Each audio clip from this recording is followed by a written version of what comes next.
अस्सलाम वालेकुम students, C S 304 का आज हम पढ़ेंगे लेक्चर नंबर 3, जिसमें सबसे इम्पोर्टेंट टॉपिक्स हैं आपके एब्स्ट्रैक्शन, क्लासेस एंड इनहेरिटेंस। तीनों के तीनों ऑप्शंस बहुत आसान है, सिर्फ इसका थोड़ा सा कॉन्सेप्ट है जिसको आपने अंडरस्टैंड करना है। सो आई विल ट्राई कि आपको जितना शॉर्ट मेथड से और एक्यूरेसी के साथ जो है ये समझा सकूँ, बता सकूँ। सो फर्स्ट ऑफ ऑल आपके सामने एक टॉपिक है एब्स्ट्रैक्शन। एब्स्ट्रैक्शन जो है वो आपको बहुत ज़्यादा CS304 में, या फिर यूँ कहें कि ऊप प्रोग्रामिंग के अंदर इस चीज़ को बहुत ज़्यादा यूज़ करना पड़ता है।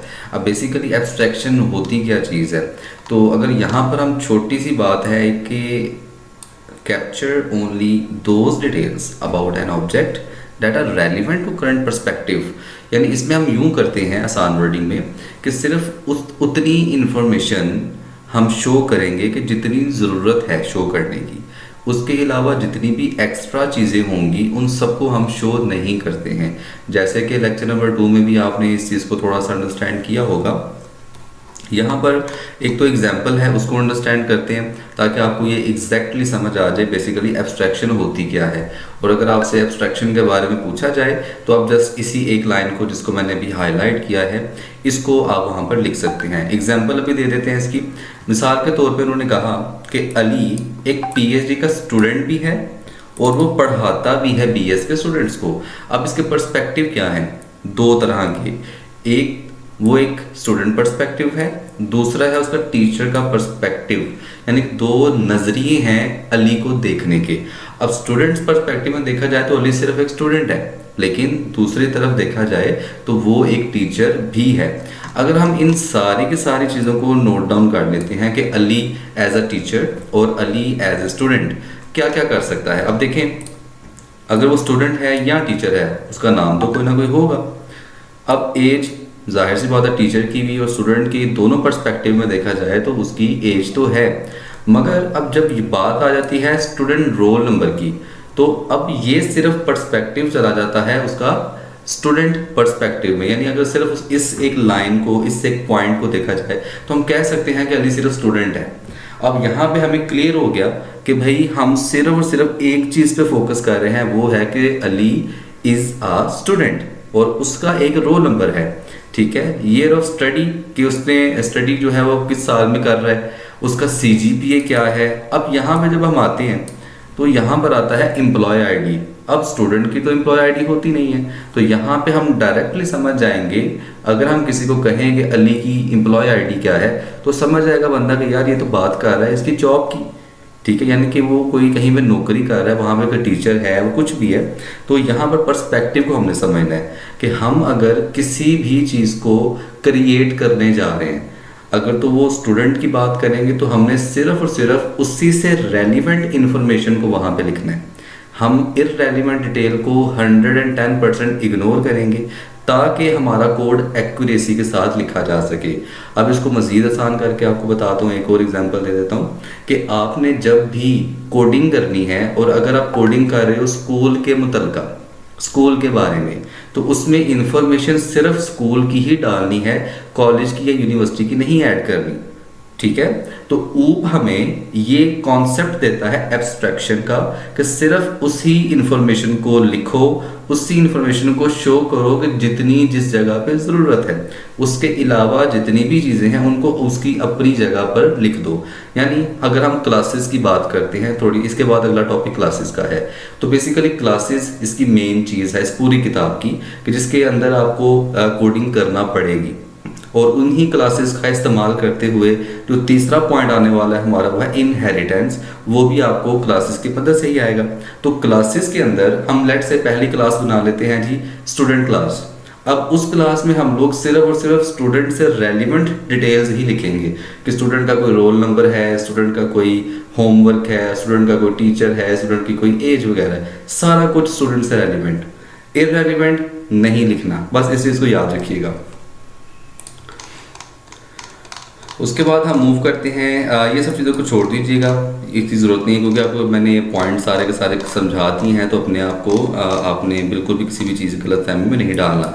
Next we have advantages of abstraction. तो सिंपल ये सब चीज़ें छोड़े और एब्स्ट्रैक्शन की जो एडवांटेजेस मैंने यहाँ पे निकाल के रखी है आपके लिए, एक इस लाइन को याद रख लें कि इट रिड्यूसेस द कम्प्लेक्सिटी। कि वो कॉम्प्लेक्सिटी को ख़त्म कर देता है या कम कर देता है। क्यों? क्योंकि चीज़ें सेपरेट हो गई हैं ना।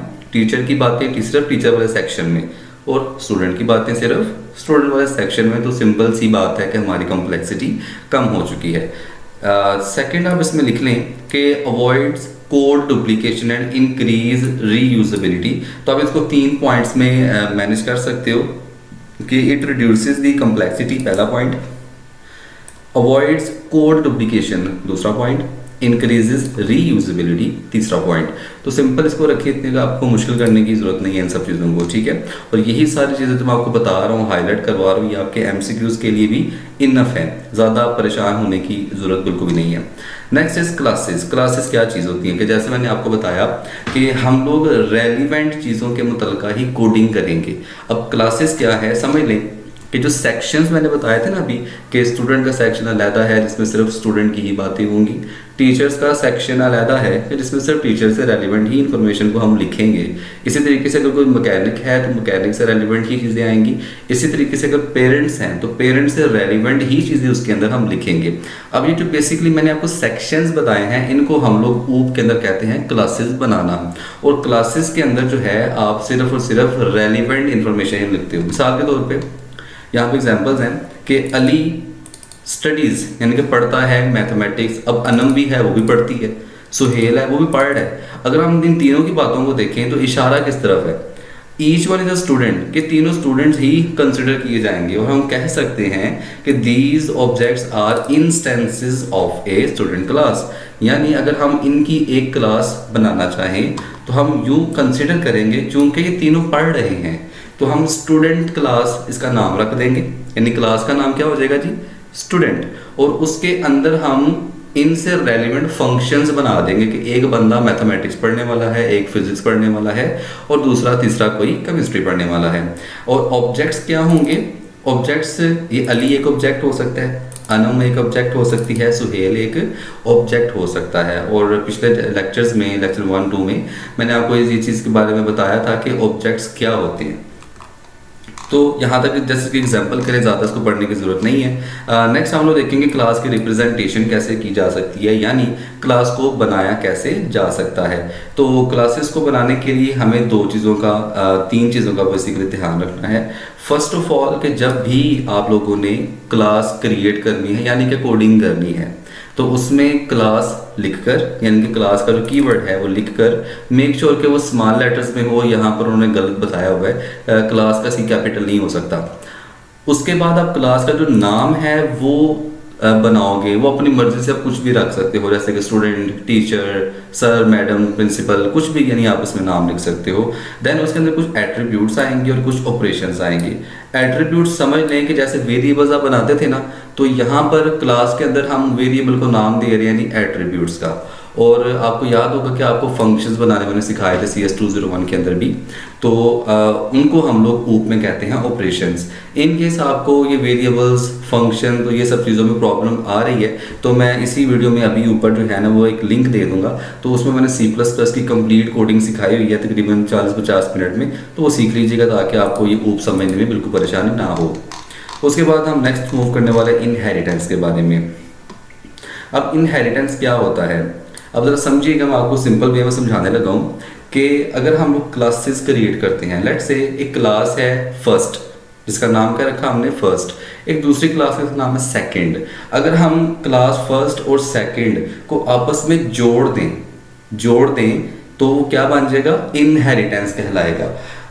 ऊप के अंदर जब भी इनहेरिटेंस का लफ्ज़ आप समझें, लिखें, सुने, तो आपने समझना ये है कि भाई इनहेरिटेंस का मतलब है कि 2 या 2 से ज़्यादा क्लासेस आपस में जोड़ी जा रही हैं या हमने जोड़नी है। और जोड़ने से क्या मुराद होगा कि ये एक दूसरे के साथ शेयरिंग करेंगे। किस चीज़ को शेयर करेंगे, जो भी हमने इसके अंदर फंक्शंस या फिर वेरिएबल्स बनाए होंगे। अभी मैंने थोड़ी देर पहले आपको ऊपर बताया कि एट्रीब्यूट्स और ऑपरेशंस यानी कि वेरिएबल्स और फंक्शंस, ये 2 ही चीज़ें हैं जो क्लास के अंदर बनाई जाती हैं, हमेशा 2 चीज़ें होंगी, ठीक है। और यही 2 चीज़ें हम एक दूसरे के साथ, यानी कि डिफरेंट क्लासेस अगर उनको आपस में इनहेरिट कर दिया जाए, जोड़ दिया जाए तो वो आपस में शेयर भी कर सकते हैं। आगे चल के इंशाल्लाह जब इसकी प्रोग्रामिंग स्टार्ट होगी तो मैं आपको डिटेल वर्जन में कोडिंग के जरिए सारा कुछ सिखाऊंगा और बताऊंगा भी। अच्छा, अब ये देखें यहाँ पर एक क्लास है, फिर उसका नाम रखा पर्सन। उसके बाद 3 अलग क्लासेस बनाई हुई हैं, एक स्टूडेंट है, टीचर है, डॉक्टर है। अगर आप नोटिस करें तो स्टूडेंट भी एक पर्सन ही होता है, टीचर भी तो एक पर्सन ही है ना, और डॉक्टर भी एक पर्सन है। अब इन्होंने क्या किया कि स्टूडेंट भी इनहेरिट कर दी गई पर्सन के साथ, इनहेरिट कर दी गई यानी जोड़ दी गई, और टीचर को भी एक पेरेंट क्लास यानी कि पर्सन क्लास के साथ जोड़ दिया गया, और डॉक्टर को भी जोड़ दिया गया पर्सन क्लास के साथ ही। तो इस तरह हमने 3 अलग क्लासेस को एक ही क्लास के साथ इनहेरिट करवा दिया। इसको यूं पढ़ना है आपने। अब यहाँ पर एक कॉन्सेप्ट मजीद आता है, उसको हम कहते हैं parent and child concept, base और ड्राइव क्लास भी कहते हैं इसे। यानी समझ लें कि जो सबसे पहली क्लास बनती है ना, जिसको आपने जोड़ना होता है या जिसके साथ जुड़ना होता है, ठीक है। अब कह सकते हैं कि एक ये पेरेंट क्लास है, और पेरेंट क्लास को हम लोग बेस क्लास भी कहते हैं। और जो बाकी की नई क्लासेस बनती है जिनको यहाँ पर जोड़ा जाता है पेरेंट की तरफ, पेरेंट से, उनको हम लोग चाइल्ड क्लासेस भी कहते हैं, और इसका दूसरा नाम है derived classes, DERIVED, derived classes. तो हम कह सकते हैं यहाँ पर कि 3 डिराइव्ड क्लासेस हैं और एक पेरेंट क्लास यहाँ पर मौजूद है। तो ये भी टोटल इसका कॉन्सेप्ट है। इसको याद रख लीजिए, MCQs में आता होता है कि इनहेरिटेंस क्या है, वो एक रिलेशनशिप है, यानी कि is a kind of relationship. ये लफ्ज़ बीच में स्किप होता है यानी कि ब्लैंक होता है, तो ये MCQs में अक्सर औकात मैंने आता हुआ देखा है इसको। तो यही सिर्फ इतना काम इस चैप्टर में आपने करना है, इसके अलावा आपने बिल्कुल भी नहीं करना। हाँ, एक और चीज़ है कि इनहेरिटेंस के क्या इसके एडवांटेजेस होंगे। यहाँ पे 3 एडवांटेज लिखे हैं कि reusability, less redundancy, increase maintainability आ जाती है, ठीक है। रिडंडेंसी कह लें कि जो गंद है ना, गंद नहीं पड़ता, हर चीज़ जो है एक वेल मैनर्ड फॉर्म में सेपरेट फाइल में पड़ी होती है। तो ये 3 चीज़ें जैसे आपने याद कर लेंगे, इसके अलावा कोई भी चीज़ इसमें से करने की आपको ज़रूरत हरगिज़ नहीं है।